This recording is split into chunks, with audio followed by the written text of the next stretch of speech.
Ikä ei ole este taidenäyttelyn pitämiselle. Kuopiossa on avautunut tänään näyttely, jonka päätähtinä ovat 6- ja 9-vuotiaat sisarukset. Näyttely on lapsille jo 5. ja mikäli tuotantotahti pysyy samanlaisena, ei varmastikaan viimeinen. Suuret taiteilijat saattavat joskus olla arvaamattomia.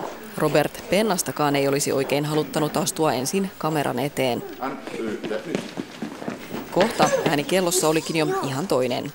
Tässä on raketteja ja nämä katson planettoja. Näyttely on sisaruksille jo heidän 5. Gallerioihin pääseminen on ollut kiven takana, sillä monet niistä haluavat pitää esillä vain ammattitaidetta. Takana on kuitenkin vierailuja muun muassa Taidekeskus Väinölässä, Varkaudessa sekä 2 eri galleriassa, Kuopiossa ja Savonlinnassa. Mistä te olette keksinyt tuommoisen roiskimistekniikan? No, me aina katsotaan videoita, maalausvideoita ja käydään erilaisissa taidemuseoissa, joista me sitten saadaan aina ideoita ja niiden perusteella me sitten aina maalataan. Koko perheen projekti on lähtenyt liikkeelle monestakin syystä. On yritetty jossain määrin myöskin myydä, koska meillä on läjää päin kotona ja meillähän ei ole niin isotkaan seinät kuin täällä kirjastossa laitellaan näitä ja tässä ei ole edes vielä kaikki.